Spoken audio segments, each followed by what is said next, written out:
Oh, that is, they're from Kentucky. Well, they came and they really liked me and Paul, and they had such a good time, they said they'd come back. Because we were back there working. Not, they came last year and they came the year before. I don't know, but they're from Kentucky. Ready, guys? I'd like to call the Freeburg Community High School Board of Education meeting to order. May I have a roll call, please? Mrs. Staub. Here. Mrs. Nail. Here. Mr. Kiskin. Here. Mr. Henning. Mr. Spanley. Here. Mrs. Morgan. Here. Mr. Gout. Here. Ms. Suja.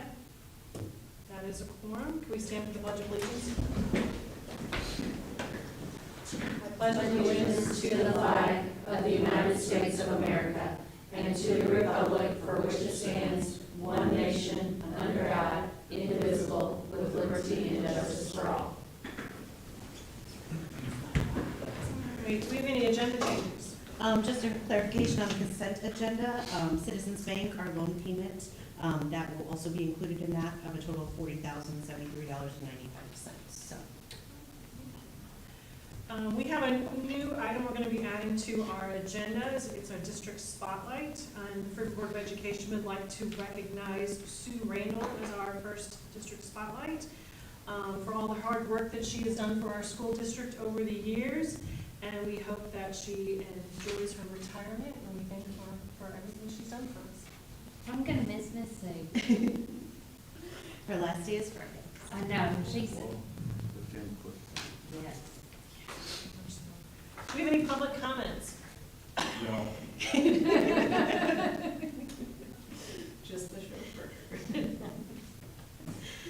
All right, I need a motion to approve the consent agenda. So moved. Second. Motion by Mrs. Morgan, second by Mr. Spanley.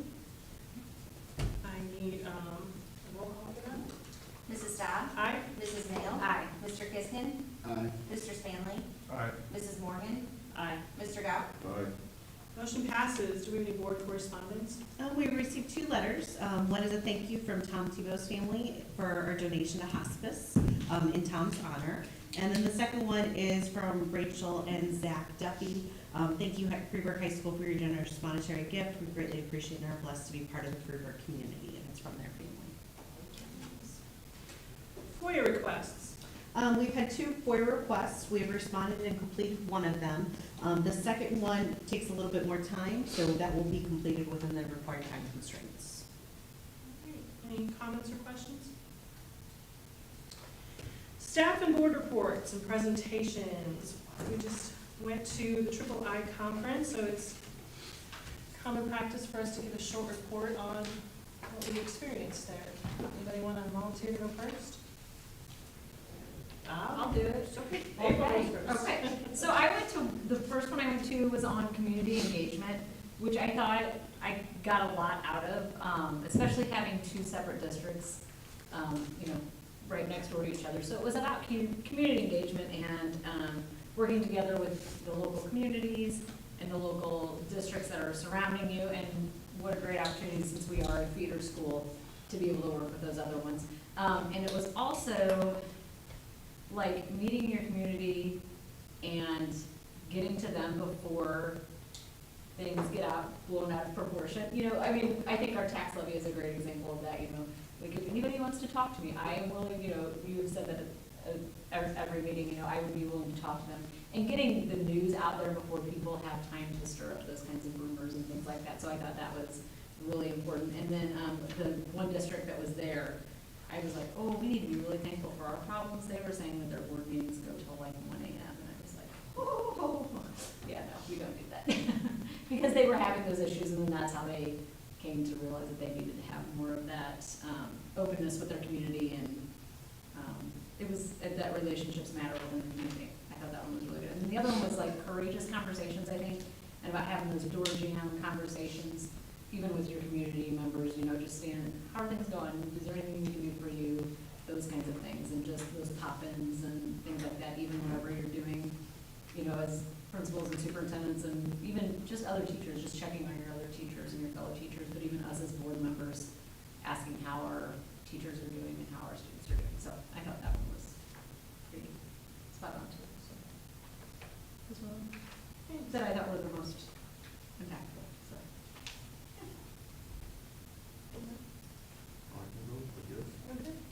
Okay, first off, went to the Art of School Boarding. This was a session presented by Jim Burgett.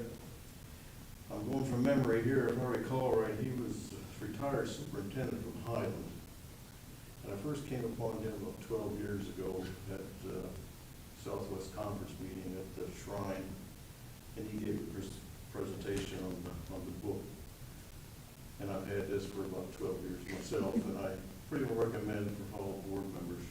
Probably should get a copy, and it's pretty easy reading. If I can get through it pretty quick, anybody can.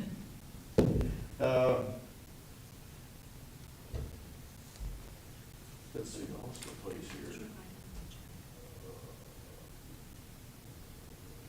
Okay, a lot of his, during the session, he spoke about the closed sessions, how to handle complaints, and the chain of command at that session.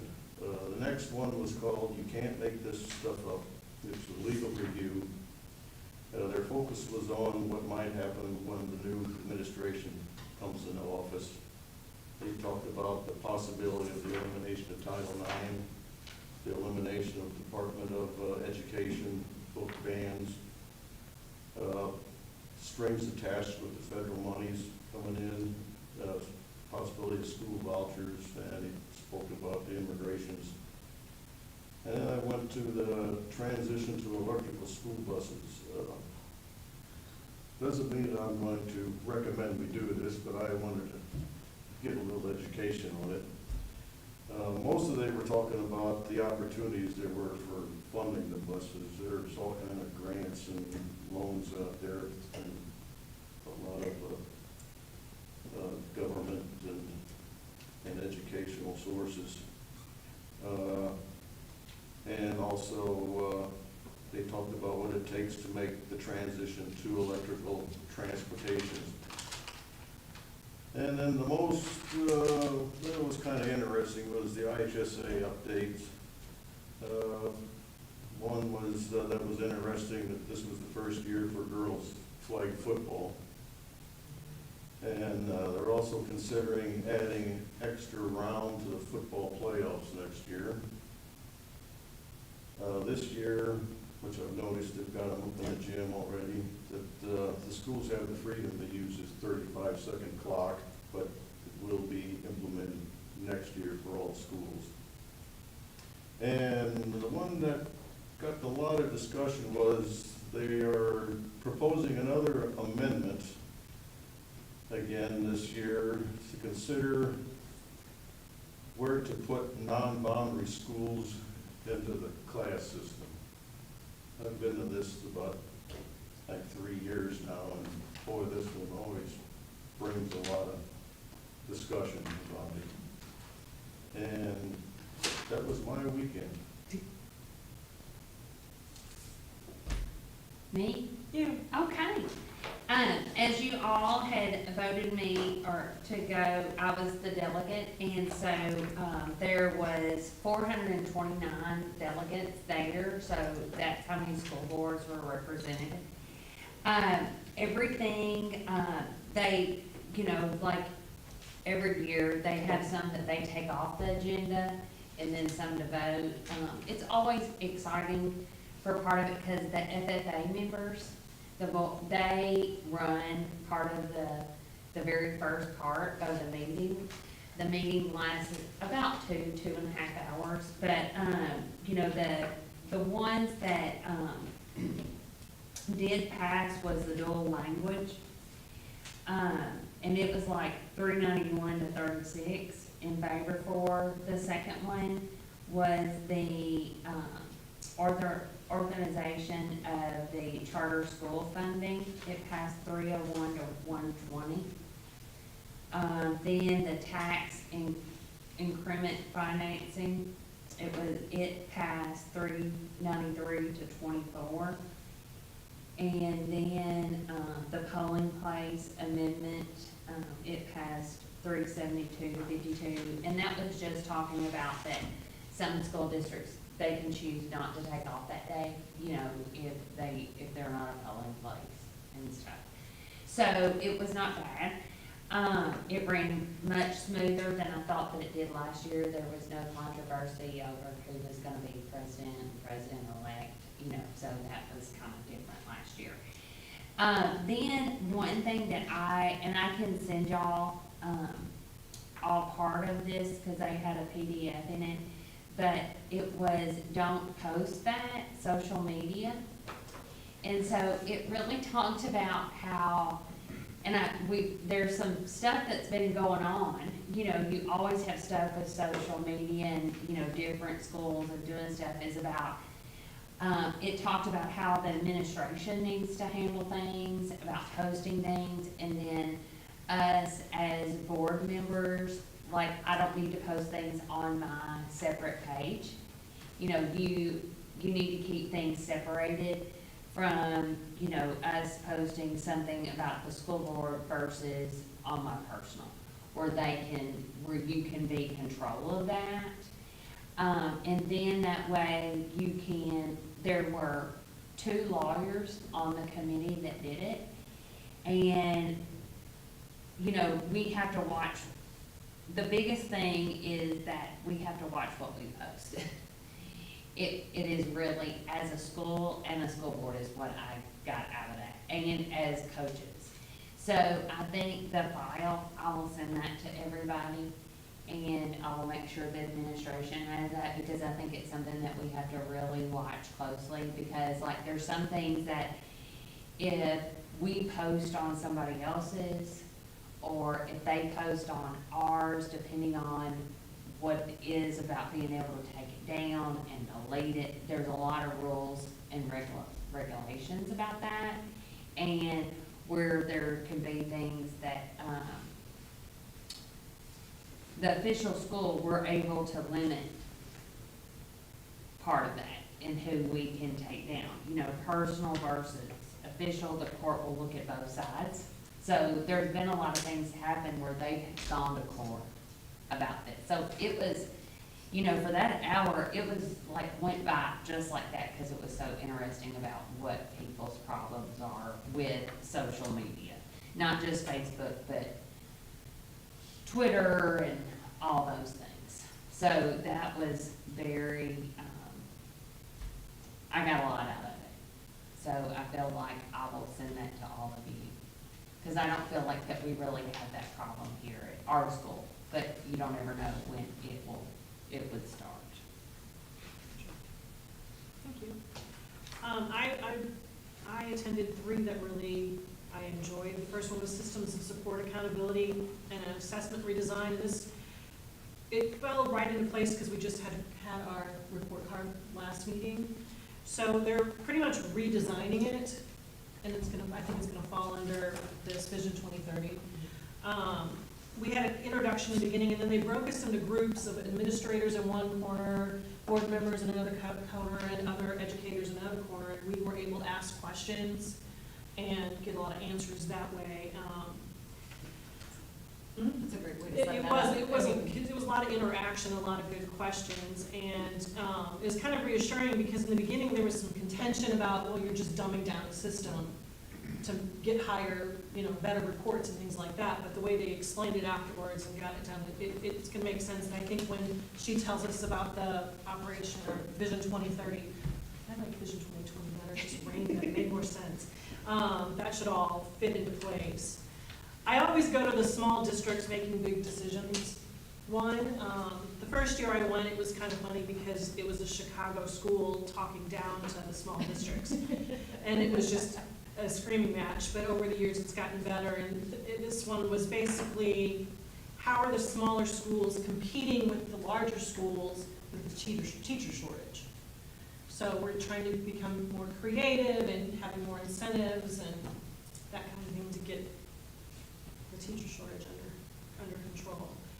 And the last one was effective meetings and productive boards. And what I took out of that is we are blessed to have effective meetings and a productive productive board, because from just the firsthand accounts of people talking during this one and explaining things, wow, there's a lot of them that go till like 1 in the morning, and they're screaming matches, and they're throwing water bottles at each other, and it's definitely not a productive board meeting. So I thank all of you for that. Yeah. I did with the one, systems of support, no, effective meetings and productive board meetings. I got books too, so if anybody wants to look at the effective school board member and coming to order, the 3rd edition. And I also went to the general sessions, and I got this book too, so when I'm finished with this, if anybody wants to borrow it. Yeah, yeah. Yes, And I didn't go and get him, go and stand in line to get it signed. I went later, and I go, oh, it's signed, and she goes, don't get too excited, he signed them all. So, I'm like, okay, I got a signed copy, do it so nobody else. So, that was my experience. It was a good weekend too. So, Mr. Henry, do you report? He had one session that he wanted to point out was the, talking about PR in a school, so very similar to what you were talking about, but kind of a singular message, making sure we're united on all fronts and stuff. It was coming from school districts that had a PR person, to kind of coordinate between different buildings and different schools. But even being a one building school, how important it is to make sure that our message, communication on all fronts is good, and the proactiveness about being ahead of things, just like you referenced. So, but that was definitely something that he wanted to reiterate and talk with me about. And we had a very nice, Petker's dinner was very, very nice. Want to thank them for inviting us, because we had a wonderful dinner. It's always a nice night. Mhm. And then, we had a very nice time. We went to a couple of other dinners, FGM. And then we went to House of Blues. That was nice. It was crowded, but had a very nice time with it. So we appreciate those people inviting us. It was nice. Ms. Suja is not here. Do we have a student member report? I have it for her. Okay, so winter sports are in full swing. Wrestling has 4 meets this week. That's where Kylie is today. She's at a meet. And they are currently sitting at a record of 5-0. Tonight they face Redbud and Waterloo, which is very important, because we are the 3 feeder schools for the grade school wrestling club in our area. So it should be a really good night for them. Girls basketball is currently 5-4, and they're at another game tonight, and the boys are 2-4. They just had their home opener on Friday. The welding and manufacturing classes entered in the MFG National Welding or Manufacturing competitions. Schools from the area selected 3 of their best welders and 3 manufacturers and submitted them into the competition. For welding, Will Benedict, Nolan Brown, and Kylie Suja were selected. And for manufacturing, Will Benedict doubled up alongside Jack Stock and Wyatt Espenscheid. And results have not been selected as of today, so we don't know yet how they did. So good luck to all of our RFCHS kids there. Student Council raised about $1,400 to donate to buying Christmas gifts and presents for Freeburg families in need. They raised the money by offering a hot chocolate and crumble cookie party to the 3rd hour classes, which raised the most money. Mrs. Ruiz's class won the competition by far, with raising about $550. And that's a student report. Thank you. We're going to go on to the principal's report. Okay, so I have a couple things for you. Congratulations to Coach Michelle Morgan and the FCHS dance team on their first ever performance competition that took place this past Saturday in Belleville East. The girls did a great job. I've seen videos and pictures, and again, we've got a lot of inaugural stuff going on. Wrestling last year, our first dance competition this year, and the girls will compete again January 4th at Edwardsville. So good luck to the dance team. Congratulations to the FCHS band and Mr. Goss for their outstanding performance at the winter concert this last Sunday. The Smith and Grade School Band joined us and performed a concert, did a terrific job with those young kids. It's been also a very busy time. We had 18 band members selected and performed at the Prairie Honor Band concert on November 26th in Westland. And then the band also participated in both the Smithton and Freeburg light parades, December 7th and 8th, one in the rain, and they made it. It was great. And if you missed any of these performances, you can catch the pep band performances at multiple basketball games this winter. They've already done 2, so look out for the band.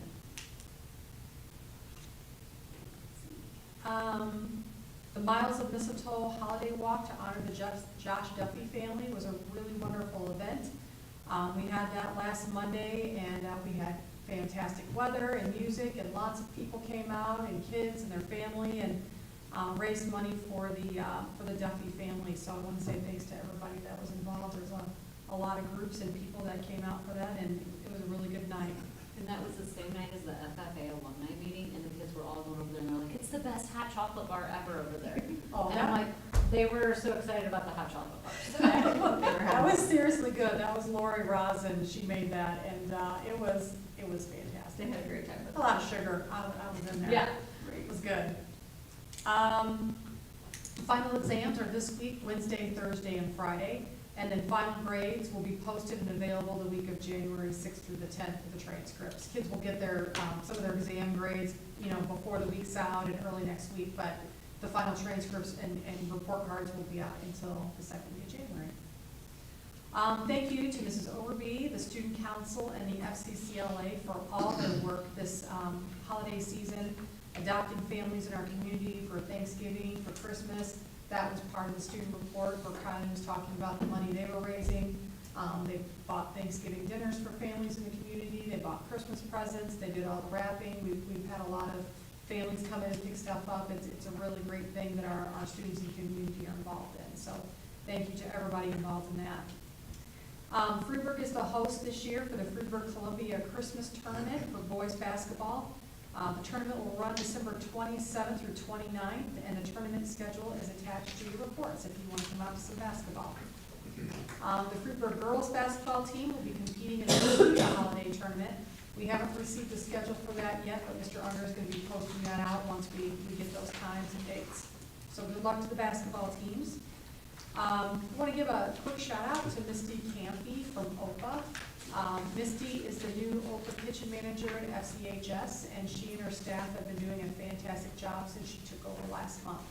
And she's been really great. So I think you said this was from OPA, right? Not Dean? Okay.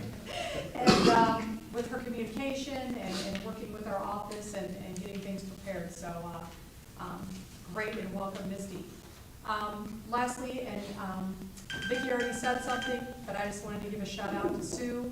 I've been able to work with Sue for 20 years, and having her, in the office and for our sports and extracurricular activities, she's definitely a face of Freeburg, and in the forefront of a lot of things will be greatly missed. So congratulations on Sue's retirement. Thank you. Any questions or comments? Superintendent's report. I'd like to first begin with the Vision 2030 at the IIII conference. That was something that they did talk about. Just a reminder that there is the Vision 2030 document that I did send you guys. If you will review over it, I know we talked about it a lot at IIII conference, but just so that you're well versed in it. But reminder, Vision 2020 came out about 10 years ago, and that was an initiative brought together by the School Board Association, the IAS, or the Illinois Association of Schools Administrators, IPA, all of those groups got together and said, what are the great things that we want to happen in the next 10 years? One of their most notable accomplishments was the evidence-based funding that has really been remarkable for our school system. So now that 2020 has passed, they've looked towards the future of what 2030 can entail. So there is a sheet on your desk that has these 4 components. So there is a lot to Vision 2030, but these are the 4 talking points that are the main keys around what they're trying to focus on. So keeping kids safe, keeping high-quality educators in front of our students, enhancing our post-secondary success, and improving measures in what is working. So the document goes into quite a bit of detail about how those 4 targeted areas will be accomplished. But what we'd be looking for is that after reviewing that document and making sure that we don't have any questions, to putting together a board resolution of support, just to show everyone that this is something that we do stand behind, and as Freeburg Community School District, this is something that would be good for our students. So that will be something that's kind of that would be on the agenda for next month. So just be looking for that. The second thing I wanted to update you on was the capitalization policy update. If you remember when our audit was here, they mentioned our capitalization policy. Doing some research, our policy 480, our capitalization threshold is at $5,000. So there was a miscommunication between the auditor, so we did communicate that with them, and they have updated their notes and everything like that. So there's no need to do anything else on our part, it was done, it just needed to make sure that we're all on the same page, so nothing else further is needed on that. If you remember last month, we had you sign off on the school maintenance grant that has been submitted, that was due yesterday. So we will hear in January about that grant. That is a matching grant of us spending $50,000, and then they will match that. So our health, life, safety item was the railing in the gym that is grossly under the required limits that we need to fix. So by fixing that item, that would be our $100,000 threshold about. So we'll have more information next month about that. Construction update, we finally got our last bill for the parking lot. We have signed off that we are completely satisfied and done with the parking lot, so I get to cross that off the list. Our north end, we did receive the last bills for the north end. However, there still are some punch list items that still need to be completed. Petker has been very good working with us. We have a checkoff list. Dennis and Petker have been communicating about this is done or this is not done. So just a few more items on there, and then we'll be able to pay those last bills and be complete with the north end as well. So those are final. Those are very much coming to a completion. The storage shed, the gutters, I couldn't come up with the word, excuse me. The gutters and the corrugate has been installed. The last thing is just the grading of the dirt, making sure that it is sloping correctly so we can get up from the field side of it. That will be done, and then of course when we go into the Dressler property, that was going to be part of the reseeding as well. So we'll have those items to be taken care of, but we're nearing completion on that one as well. The bottom two Dresslers and the Transition Life Classroom, I will give a brief update about that later on, but you've seen the proposals in your board packet, and later on we'll be voting to approve those properties, so we'll discuss that a little bit later. CEO program is coming to fruition. We have applications right now currently in place. We have at least 15 or 16 out there of Freeburg students that are wanting to be in the CEO program. The board will meet in the next month to select those people. It is a blind application process. They go through the system. Midland and CEO comes back with a score, and then a group of members go through and discuss who will actually be in there. So by January 15th, we should know exactly who's going to be in our CEO program. And just very excited to get that program started. I think that it will be wonderful for our students. Our mini compliance visit with the ROE was last month. That is when the regional superintendent comes in, checks our paperwork of all of our new employees, make sure our background checks are complete, we're in compliance with everything, there are no new findings or anything there.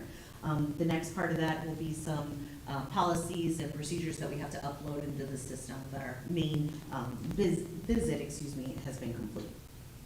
I did attend the Belleville annual TIF review meeting for our 2 TIF properties that we have still remaining. No new changes there, but just an update that happens yearly on those 2 areas. Brian Unger and myself met with all head coaches just to kind of do a needs assessment. We've been talking about building upgrades or things that need to get done or finalized in the building. You know, we've been focused on the north end or the second floor a lot.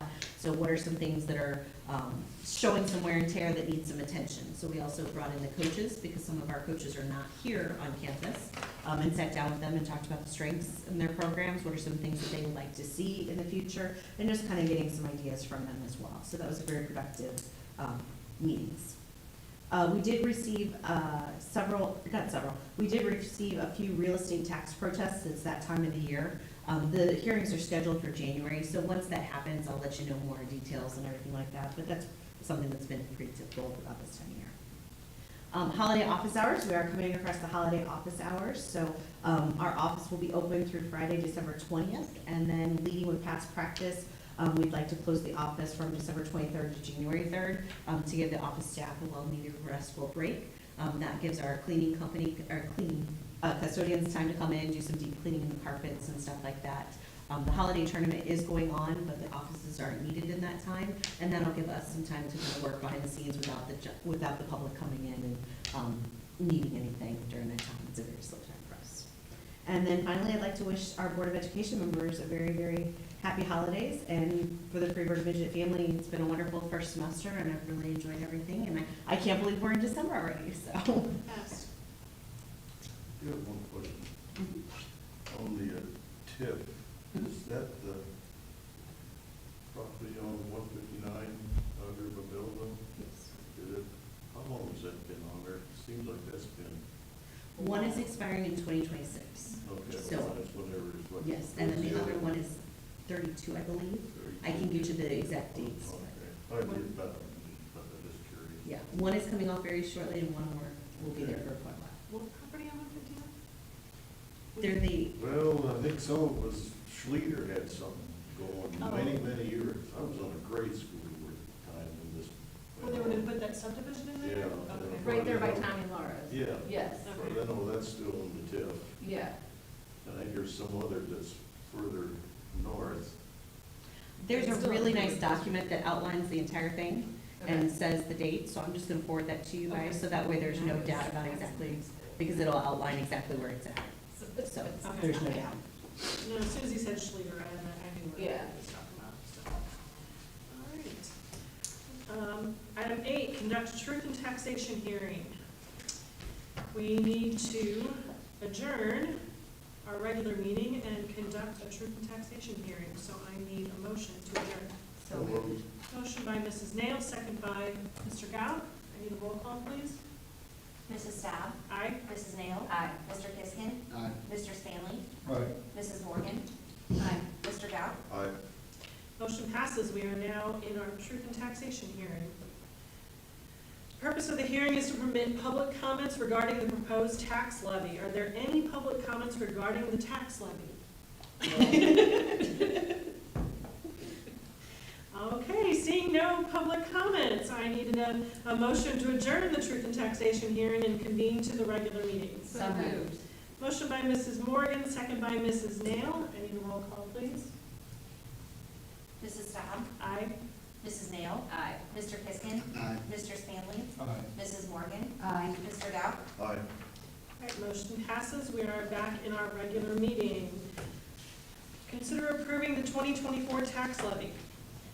There are no changes to the 2024 tax levy since our first viewing in November and when we discussed in October, so I'll just refresh your memory. We're recommending to the board that we set the tax levy at $420,575,025, and the individual levies will be shown as below. This represents a 12% increase in the EAV. At this level, with the individuals listed below, the tax rate will drop about 7.4 cents. In honesty, we believe that the AAV will be closer to about 399 million, which is about a 6.4% increase, and at that level, it should drop to about 4.2 cents. So I've shared several documents with you in the packet. One is the Excel document that we've been working on the last couple of months. The second one is the actual levy that we will submit to the counties of St. Clair and Washington, since FCHS's districts are in both counties. So as you can see from the document, it includes the dollar value of each of these levies, and that's why we estimate the levy to be higher, because we don't want to leave any money on the table, which I know that we're very familiar with and we've talked about a lot, so. Any questions, comments? Seeing none, I need a motion to approve the 2024 levy as proposed. So moved. Motion by Mr. Gow, Second. second by Mr. Stanley. I need a roll call, please. Mrs. Staub, Aye. Mrs. Nail, Aye. Mr. Kiskin, Aye. Mr. Stanley, Aye. Mrs. Morgan, Aye. Mr. Dow. I. Motion passes. Consider the second reading of changes to board policies, all these listed below.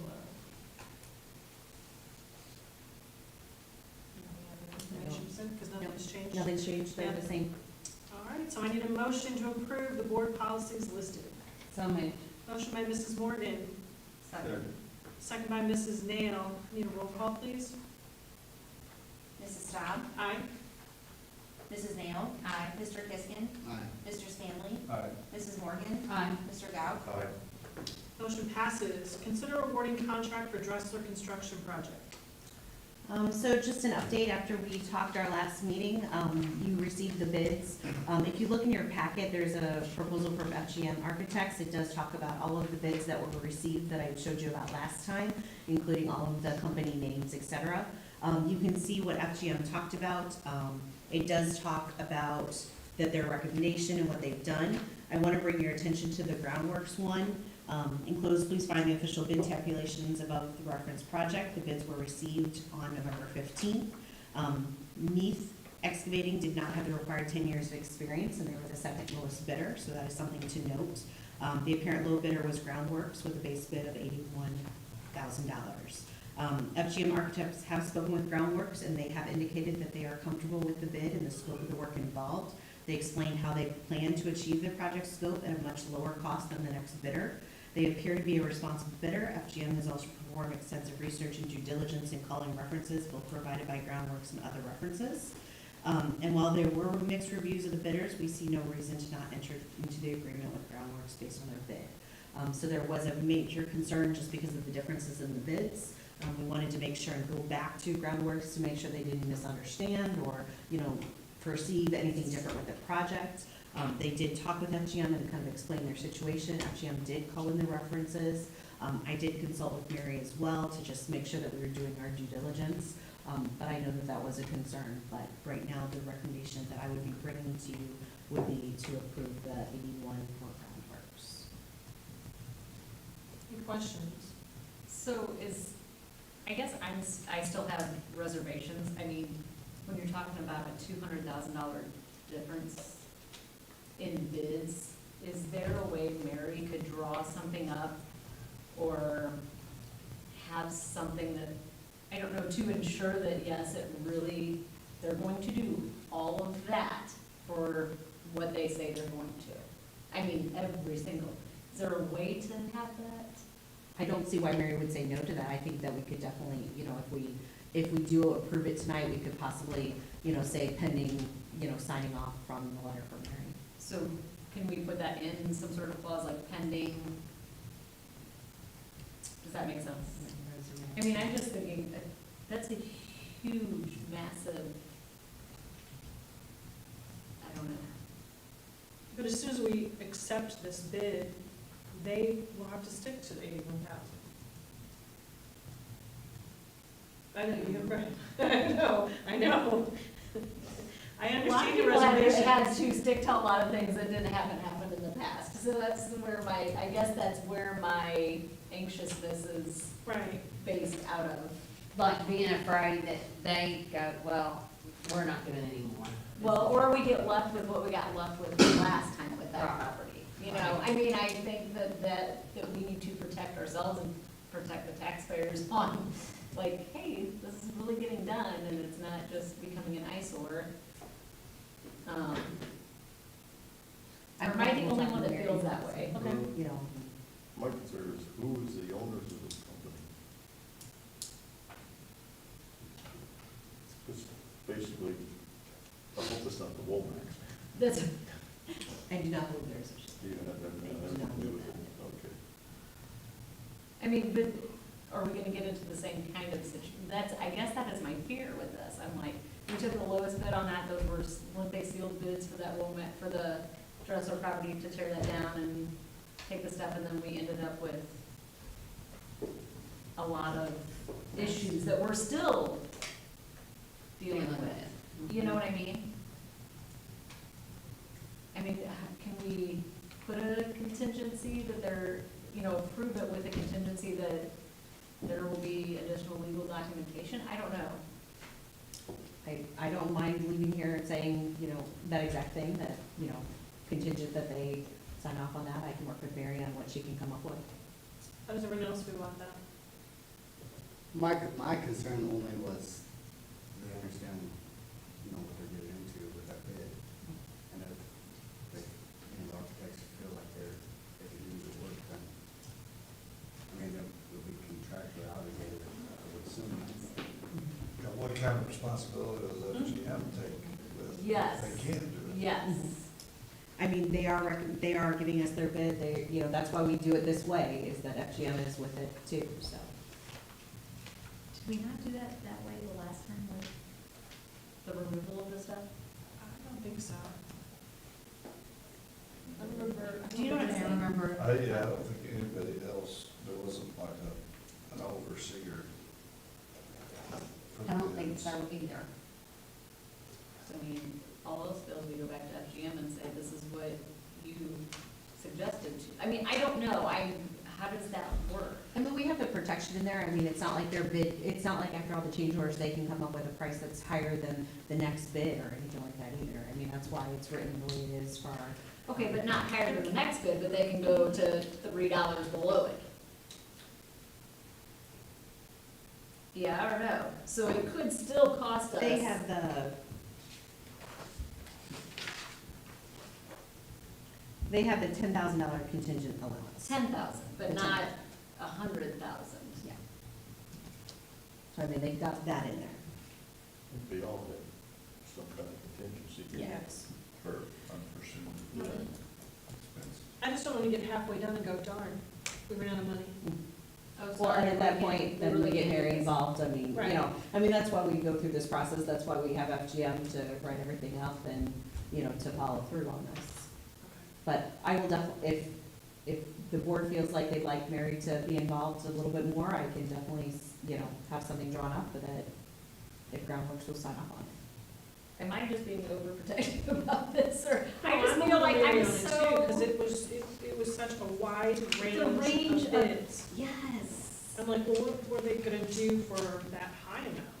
I For the, but there were like three that were right there together. mean, and there was a wide. And there was gap this between the guy two. and then this one, you know, and I'm just like, The only thing I'm thinking is, you know, if they're not gonna do what they say on the one, why would they do what they say on the second one? Why do we need two, I guess, contracts? If that's what I'm thinking, what you're saying, is to have another contract. that is they're with gonna do this. FCHS and not FGM. We don't contracts with us too. The first one's with us too. Do we, I just don't know, do we need to protect ourselves secondary as well? Not sure how much protection it would give us over the I original. would think FGM would also have an insurance policy for people that they recommend we contract out to, and then if they don't fulfill it, it should be on FGM to make it good. That's how they did it with the firewall. Yeah. Right. So I don't think we need double. So do we want to keep the motion the way it is, or do we want to add what April wants to it? I'm kind of in favor of leaving it as is. I think there'd be enough protection there. Although if I'm wrong, you can say, well. I told you. So then I told you so? Yes. I love that, that's my favorite phrase. No, I'm just joking. I Okay. hear Anyone it else? a lot, so I'm used to it. Any other input, any questions? James? I think my only, like I said, my only concern was the understanding the scope, what the president's for all that. I mean, this company's If been they're in, gonna- if they're gonna do it for that price, then I said, heck, let's do I'm it. just thinking, I mean, my dad does groundwork, and, you know, like, to have him come and even level things off, I know what his bill would be, just him with his small tractors, and I know what we spend on seed, I'm just like, I don't know. Okay. all right, to move forward? Okay, I'm gonna need a motion to approve the bid of $81,000 from Groundworks for the construction of the Deconstruction. deconstruction of the Dressler project. So moved. Motion by Mr. Spanley, Second. second by Mr. Kisgin. Any roll call, please? Mrs. Staub, Aye. Mrs. Nail, Abstain. Mr. Kiskin, Aye. Mr. Stanley, Aye. Mrs. Morgan, Aye. Mr. Gauss, All right, motion passes. Consider awarding contract for transition and life skills construction project. The second document in there for the life not as crazy. The bids came in very closely around each other. Millennium is the lowest bid. As you can see with the FGM recommendation, they've worked with them many, many times before. They're very confident in them. You can see the bids again attached below. So we're looking for that at $73,567. Any comments or questions on this one? I should say they did contact them, make sure they understood the scope of the work as well, just like they did with the other one as well. All right, I need a motion to approve the bid of $73,567 from Millennium for the construction of the Transition and Life Skills Project. So moved. Motion by Mr. Gauk, Second. second by Mr. Spanley. May roll call, please? Mrs. Staub, Aye. Mrs. Nail, Aye. Mr. Kiskin, Aye. Mr. Spanley, Aye. Mrs. Morgan, Aye. Mr. Gauk, Aye. Motion passes. Consider the first reading of the changes to the 2025-2026 curriculum. The following recommendations are curriculum changes that are being proposed by the curriculum committee. The committee has met several times over the year and is recommending these changes. This is of course the first reading of the proposed changes, and 2 readings are required. And then the second and final one will take place in the January board meeting. These changes do go into effect next school year, so 25-26. And we do this early because registration for next school year begins in February, so this allows the students to start signing up for these classes, if you will. So if you look on your handouts, the first proposal would be a computer aid drafting and design class, CAD 1 and 2. We already offer this course, however, there is now a dual credit option through SWIFT starting for next year. So this would again, and you're gonna hear this over and over again, this would expand our dual course credit offerings as a school. So this is kind of a win-win for us. Our students are taking the same classes and they're getting credit. The second is also mechanical, this goes along with it, mechanical drafting. Design 1 and 2 is also another course that we offer here. But again, we now have a dual credit option through SWIC that would be starting in 2025. So you could just be giving permission to allow the dual credit. Number 3, Music 101, which is music appreciation. This course presents a survey of Western music from the Middle Ages through the present. In addition to learning musical elements and orchestral instruments, students will be introduced to compositions of the master composers and stylistic characteristics of various musical eras. We're proposing that this is a semester course with grades 11 through 12. And this is, again, a dual credit opportunity through SWIC that we have not had. So new course and dual credit at the same time. Because this is a dual credit course that is transferable, this would also have a grade weight associated with this course. It is a very highly transferable course as well as the next one. Music 104, Fundamentals of Music. This is a beginner's course of reading music notation and understanding keys, scales, and chords. This course is designed for a variety of music students, those in the beginning of the study of music with little to no background, and those who are prospective college music majors as well. This is again a semester course, so these will be put back to back of each other. This will be open through grades 9 through 12. No prerequisites required, and again, this would also be dual credit through SWIC. And again, because of the transferability of this one, there would be a grade weight associated with this one. Number 5, jazz band. This course is already offered, but we're just asking for approval that the teacher has to approve the enrollment in this course. You have to have some prerequisite skills before you take jazz band. Number 6, academic lab. The focus of our academic lab is to focus on study techniques and organization. Students are encouraged to keep up daily assignment notebooks and establish good study routines. Students are given assistance in completing their assignments as needed, and they're taking this lab. The students who are taking this lab are often struggling in coursework, need accommodations consistent with their 504 plans or other situations.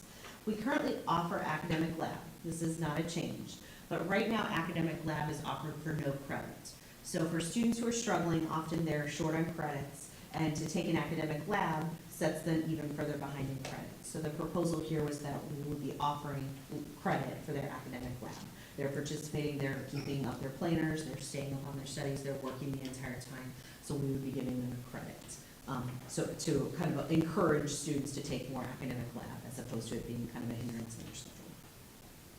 Any questions so far? Okay. The next is the science department changes, and these might be a little confusing, so bear with me as I go through this. So our science department, right now we have a general science class and we have another low entry science class, but those 2 classes are not of the biology nature.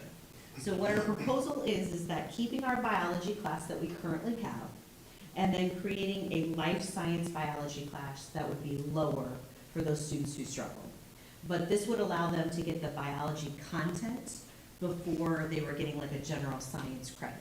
This would eliminate the general science, and they would be getting a biology credit. So when you're coming in freshman year, all students would be taking a biology. It would just be the regular higher end biology class or more slower paced biology with some of the key contents and curriculum of that biology.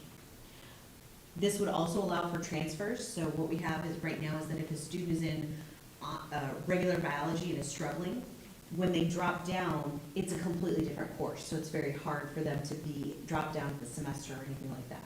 If we do this, if you're in the biology class and maybe you're struggling a little bit more, you can drop down the semester and go into the life science biology and continue that credit.